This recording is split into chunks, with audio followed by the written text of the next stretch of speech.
Hi అండి. లైనింగ్ని ఎలా తడిపి ఆరబెట్టారో ఒకసారి అయితే వీడియోలో చూపించండి అక్క అని అడిగారు. ఇప్పుడైతే 2 బ్లౌజులు అయితే కట్ చేసి పెట్టుకోవాలి. 2 బ్లౌజులు రేపు కుట్టాలండి. అందుకని చెప్పేసి నేను ముందుగానే ఎక్కువ ఏ కలర్స్ అయితే రన్ అవుతాయో అంటే గ్రీన్ కానీ, రెడ్ కానీ, డార్క్ పింక్ కానీ అవన్నీ కూడా నేను ముందుగానే ఒక 10 మీటర్లు తెచ్చుకుంటానమాట.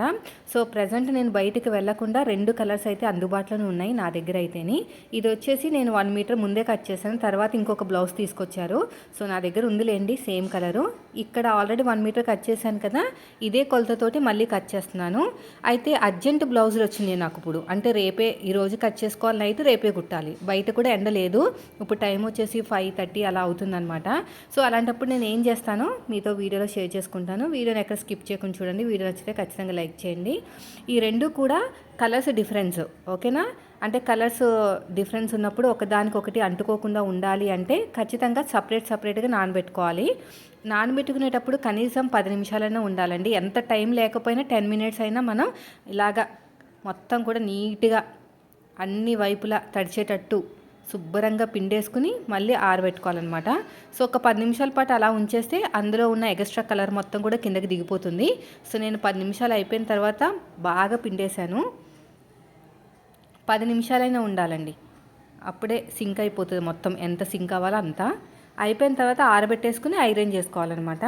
ఇప్పుడు ఆరబెట్టుకునేటప్పుడు బయట నాకైతే ఎండలేదు కదా, అర్జెంట్ బ్లౌజ్ కాబట్టి ఫ్యాన్ అయితే ఫుల్గా వేశాను. ఫ్యాన్ ఫుల్గా వేసేసి బాగా దులిపేశానండి. ఇదంతా కూడా బాగా దులిపేసి, అలా బాగా దులపకపోతే ఏం జరుగుతుందంటే ముడతల కింద ఉంటుంది అనమాట. మీరు ఐరన్ చేసినా కూడా ఎలాంటి బెనిఫిట్ ఉండదు.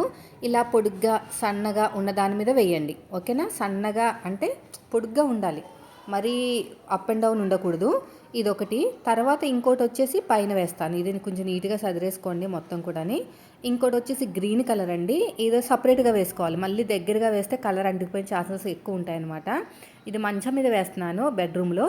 నేను ఇప్పుడు ఫుల్గా ఫ్యాన్ అయితే పెడతాను. ఒక 10 నిమిషాలు ఆరిపోతుంది. అంతలోపు నేను దారాలు అవన్నీ రెడీ చేసి పెట్టుకుంటానండి. సో నేనైతే ఒరిజినల్ క్లాత్ అనేది బ్లౌజ్ నుంచి కట్ చేశాను కదా, ఆ పీస్లోంచి నేను మళ్ళీ ఎక్స్ట్రా ఒక 3 ఇంచులు 5 ఇంచుల వరకు అయితే కట్ చేశాను అనమాట. శారీలో ఉన్న పీసు ఇన్విజిబుల్ పైపింగ్ వేయటానికి, అది కూడా స్ట్రైట్ పీస్ తోటి. మన వాళ్ళు ఎప్పటి నుంచి అడుగుతున్నారు. సో వాళ్ళ కస్టమర్ కూడా వేయమని చెప్పారు. ఇంకా వాళ్ళు ఇన్విజిబుల్ వేయమని ఏం చెప్పలేదండి, నేనే వేస్తాను అనమాట మన వాళ్ళ కోసము. ఇలా చక్కగా మంచిగా ఇలా ఆరబెట్టేసుకోవాలి. ఒక 10 నిమిషాలు పడుతుంది ఫుల్, ఎంత ఫాస్ట్గా పెట్టినా కూడా. ఇప్పుడు ఇది వచ్చేసి 10 మీటర్లు తెచ్చుకున్నానండి నేను. అయితే కాస్ట్ ఎంత పడవచ్చు అంటే అది పూర్తిగా అవతల వాళ్ళని బట్టి ఉంటుంది అనమాట. ఒక 50 మీటర్లు తెచ్చుకుంటే ఒక రేట్ ఉంటుంది, 10 మీటర్లు తెచ్చుకుంటే ఒక రేట్ ఉంటుంది, 25 మీటర్లు తీసుకుంటే ఒక రేట్ ఉంటుంది, అలా అనమాట. 5 మీటర్స్కి 10 మీటర్స్ కూడా ఒక 3 రూపాయలు డిఫరెంట్ ఉంది. ఈ బ్లౌజ్ నేను కుట్టిన బ్లౌజ్ అంట. అదే నేనే కుట్టానులేండి, మొన్నే కుట్టాను. పాపం ఏదో మేకు లాంటి తగిలి చిరిగిపోయిందంట. చాలా బాధపడింది పాపం. ఎందుకంటే కుట్టుకూలు వేస్ట్ అయిపోయింది, అందులో లైనింగ్ కూడా వేస్ట్ అయిపోయింది. ఇదిగోండి, ఇది శారీ నుంచి కట్ చేసిన పీసు. ఇప్పుడు నేను హ్యాండ్కి పైపింగ్ వేయాలి, నెక్ కూడా వేయాలి. ఫ్యూచర్ వీడియోలో మీతో షేర్ చేస్తాను. వీడియో నచ్చితే లైక్ చేయండి. Thank you for watching.